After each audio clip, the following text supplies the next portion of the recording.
How do you balance your learning to make sure you get a healthy diet of Mandarin? Logging how much you listen, speak, read and write is easy, but are there better ways of doing it?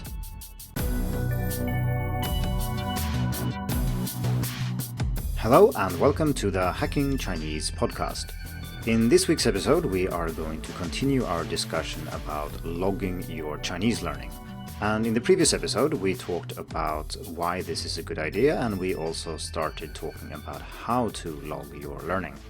Now, if you haven't listened to that episode, that's episode 41, I strongly suggest you do that before you listen to this one, because now we are going to go deeper into how to record language learning, and more specifically, how to categorize learning activities with the ultimate goal of making sure that we have a balanced approach to the language.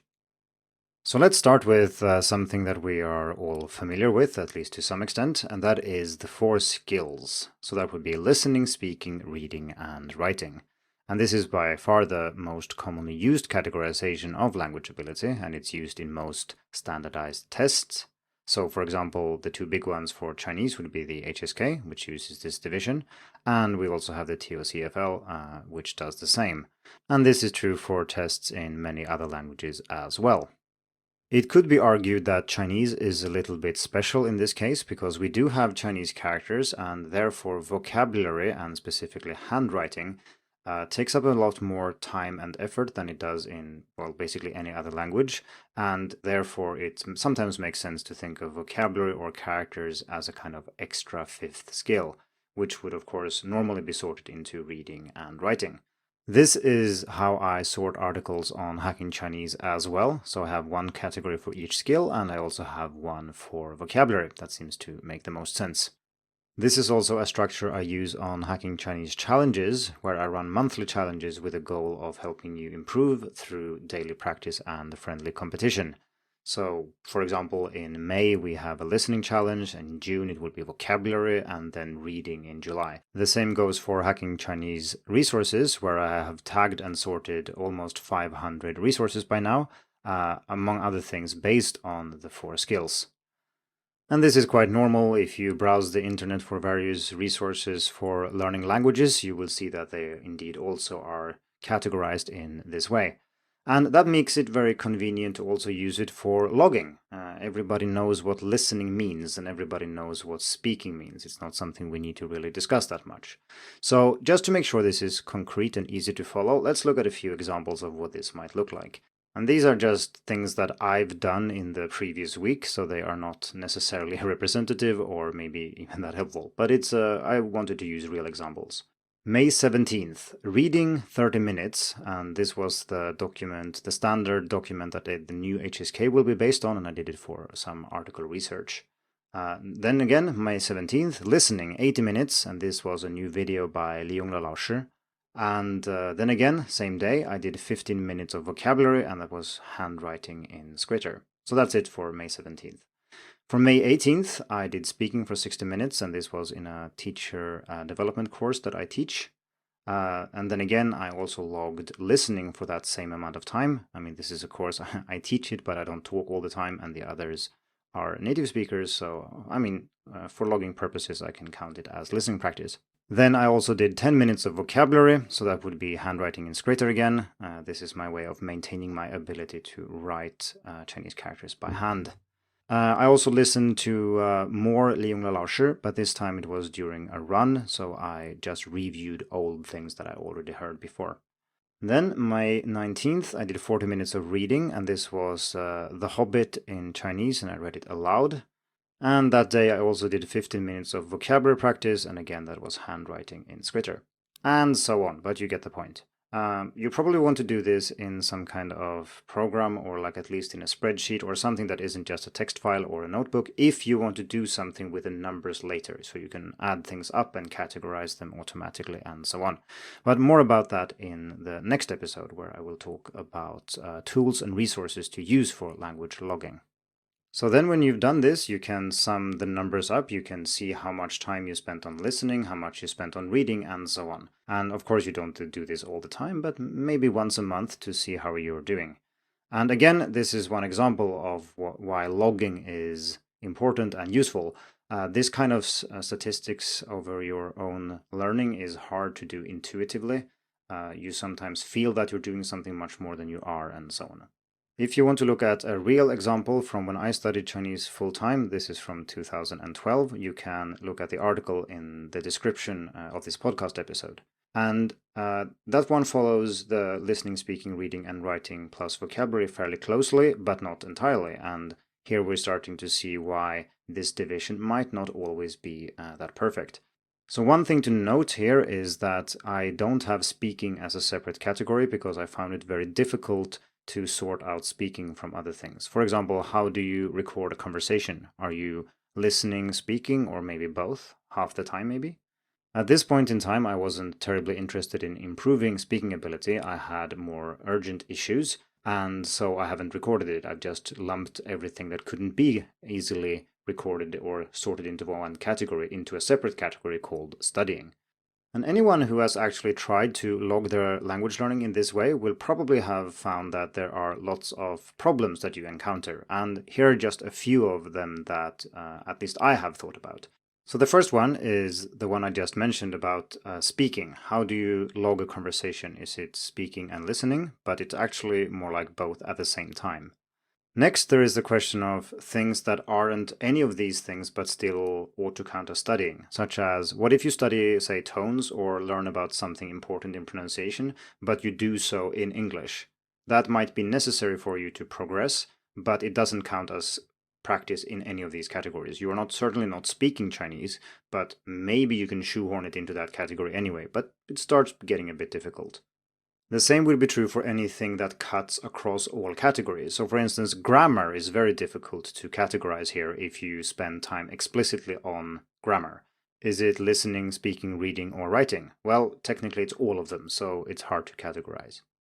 Furthermore, we're not really paying attention to the intensity of what we're doing, the difficulty of, say, a listening activity. And it's certainly the case that listening to something in the background can be helpful, but we shouldn't expect the same outcome from that as we do from, say, taking a listening comprehension test where we do our utmost to understand what's going on. These are clearly two different types of activities, but they would yet count as exactly the same thing if we simply care about which of the four skills it is. The same goes for reviewing versus learning new things. And this is a good example of something we talked about in the previous episode, where we saw that how we measure something can influence what we are doing. And that is fairly clear to see here, because if we, say, have a system where we report or log listening practice, but we count background listening and active listening as exactly the same thing, and we really only care about the numbers here, we want to get as much listening as possible done, then that strongly encourages us to do more background listening. Now, it could very well be the case that that is fine, but it could also be the case that you wouldn't benefit from sitting down and doing more active listening practice. It's not just that the more you do of something, the better it is. Sometimes higher intensity can be beneficial, and this is simply not captured by the system. And when something isn't captured by a system we use to measure learning in this case, it risks being neglected. So let's see if we can find other frameworks that we can use to categorize our learning. And there are some that are fairly similar, but just solve some of our problems. For example, the CEFR, that's the Common European Framework of Reference for Languages, uses a somewhat more sophisticated system where you look at reception, interaction, and production, and you do that for both written and spoken language. So perception of spoken language would, of course, be listening, and you can have interaction in writing, which would be, say, a text chat or maybe emails. And then you can have an oral presentation, which is speaking to an audience, for example, or introducing a topic of some kind, which is then different from having a conversation, which is again different from listening to someone else having a conversation. This only helps us slightly though, and it does make things a lot more complex, so I'm not really sure that this helps us when it comes to our attempts to log our learning. It's also worth briefly bringing up something we talked about last time, namely that logging is about the process of learning, whereas benchmarking is about the results of learning. So what we're interested in here is what you do, not necessarily what you achieve, at least when you write down your logging. And many of these frameworks are built to assess learning in various ways. Not only, of course, but assessing proficiency is certainly one of the goals. And then it kind of makes sense to say that someone has a certain ability in, say, speaking Chinese versus listening, or reading versus writing, or something like that. But when we're looking at our activities that we engage in, this is not as helpful. If we imagine that we recorded all our learning for a year and we did it with the basic skills, we still necessarily wouldn't be able to say very much about what we're doing wrong or if we can improve our learning. So writing would be a good example of this. I've taught many writing courses in Chinese, and the advice that most students get is that they should read more. Most people who don't write very well don't read enough to actually have a chance to write well. And these people wouldn't necessarily benefit that much from sitting down and writing, say, 30 hours a month. It might not improve their writing all that much. If they've done plenty of reading before and just haven't lots of experience when it comes to writing, then writing practice might actually be what they need. But for most people, it's simply the case that they need to read more. And this is reflected in the article I wrote called 20 Tips and Tricks to Improve Your Chinese Writing Ability, where the top 3 tips are all actually related to reading and not writing. So let's have a look at a completely different model for analyzing your learning. And this is the Four Strands framework by Paul Nation, who is maybe more well known for his research into vocabulary acquisition. This framework has a very different purpose, and this is explicitly meant to be used to analyze language teaching curricula. And of course, not all of you will be in a position where you design language teaching curricula, but still this is close to what we are after, which is more about how we analyze our own skills, or maybe if you're teaching someone, how you analyze their skills. So let's have a look at the 4 strands and see how they are quite different from the 4 skills, and then also how we might be able to use these to better understand what we should do to get this healthy, balanced diet of Mandarin. So first up, the first strand is meaning-focused input. So as the name implies, this refers to input, so that would be listening or reading, where meaning is in focus. And this means that it needs to be fairly easy, as in covering familiar topics with familiar language. At least where about 95% of the language is already known, but ideally close to 100%. And this is the territory of extensive reading and listening, and I did an entire episode about that. That was episode 16, if you want to go and check it out. So the focus on meaning here is crucial. It means that when we listen and read, the goal is to understand the text or the spoken language. It is not to learn grammar patterns, to learn new words, or anything like that. It's just simply for communication.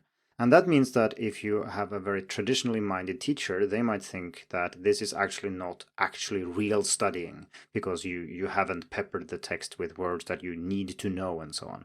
But this is not the idea here. The idea is to focus on things that are largely familiar, with some new things sprinkled in so that you can absorb them as you go along. The second strand is meaning-focused output. So the same thing now, but for output. So that would be speaking and writing. And again, the idea is that meaning is in focus, and that means that you can't have that much unfamiliar vocabulary. It should be topics that you're familiar with. It should be things where you can kind of already handle the language. Naturally, it's okay to have occasional gaps and look things up when you need to, but if you're, say, writing a text and you find yourself looking up words every single sentence, you are probably not doing meaning-focused output. You're too much into the territory of focusing on the language itself.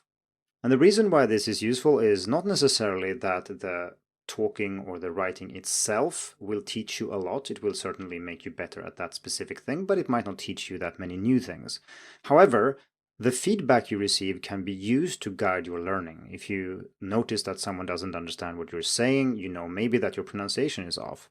Or when your teacher tells you something about the text you wrote, you can then direct your attention when you're reading to see how other people do this, and then you can learn from that. This will then help you to adjust your mental model of how Chinese works so that it fits more closely with how native speakers perceive the language. And of course, this is also an opportunity to get negative feedback. People can actually tell you that no, what you said there doesn't make sense, or what you wrote here, that's not simply what we say. So strand number 3 is language-focused learning. And this is your traditional language studying. It's where you go through grammar rules, it's when you study pronunciation, it's when you pay attention to spelling, maybe you do some drills, some things you need practicing, and so on.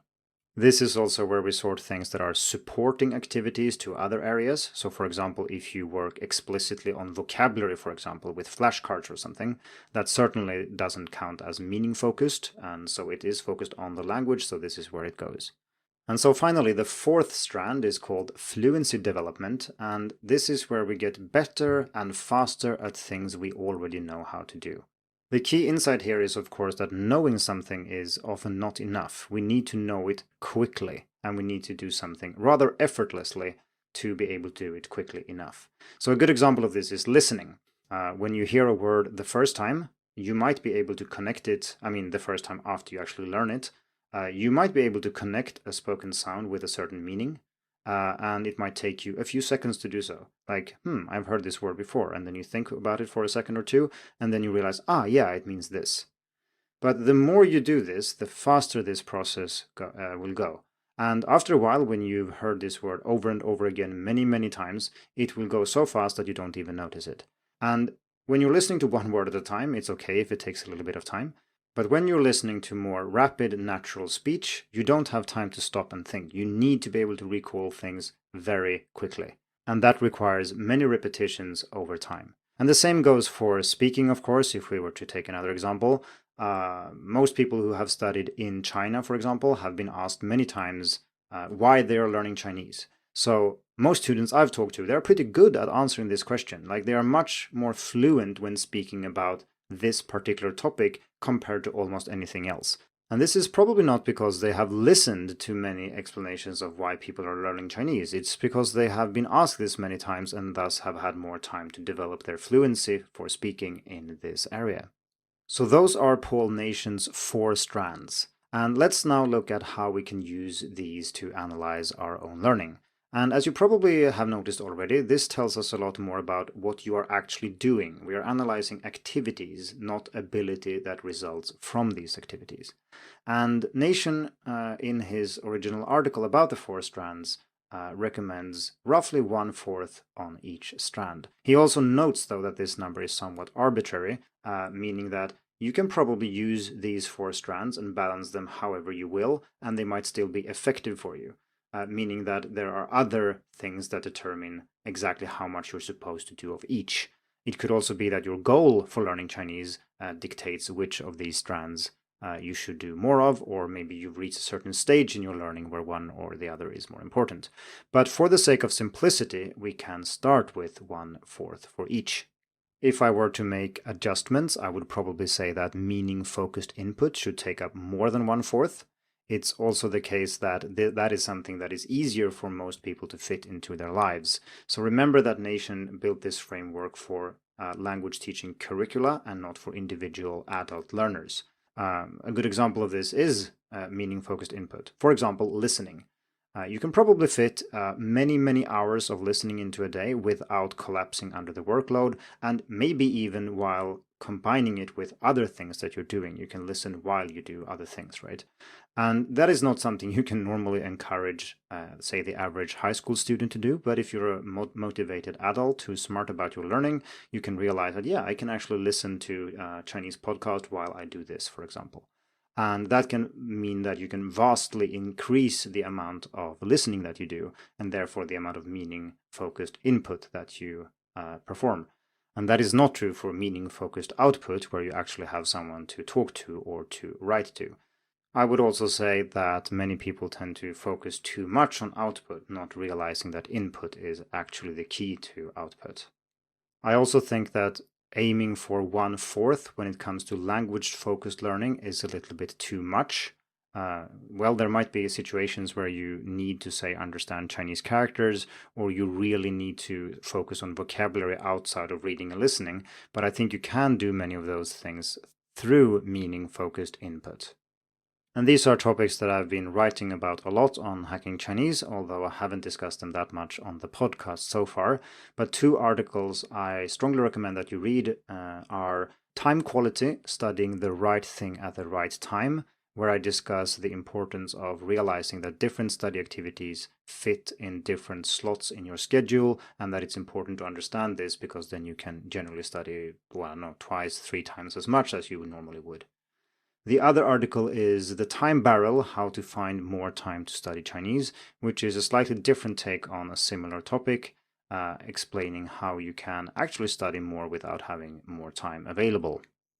And these are just some differences between, say, designing a curriculum that is supposed to be used in an institution and thinking about your own learning, where you are the boss and you decide what you do.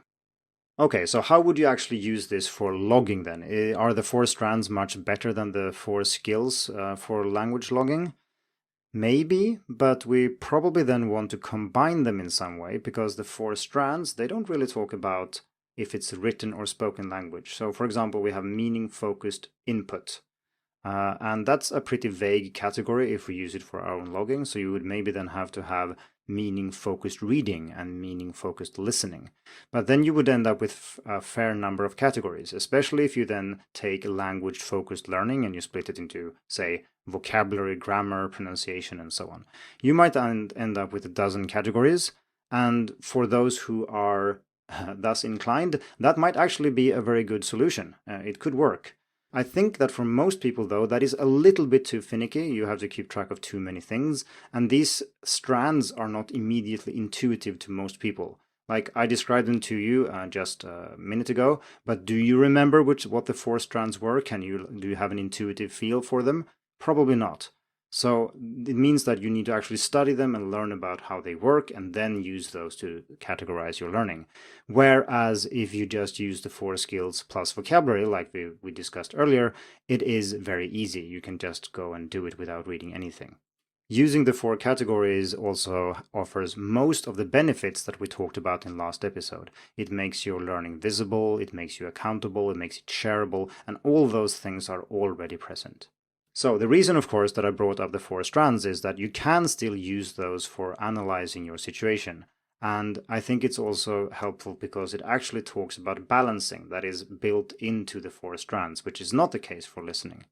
So if you look at a log that you have made with the 4 skills, and you try to sit down and analyze your situation using the 4 strands, you can see if you are doing roughly 1/4 of each. And like I said, it could be the case that you have a good reason to not stick to exactly 1/4, but at least use that as a vague measurement. Most people, I'd say, do a lot more of language-focused learning than 1/4, so that might be one thing to consider. Before rounding off this episode, I'd like to share a personal reflection that I made while writing this article and recording this episode.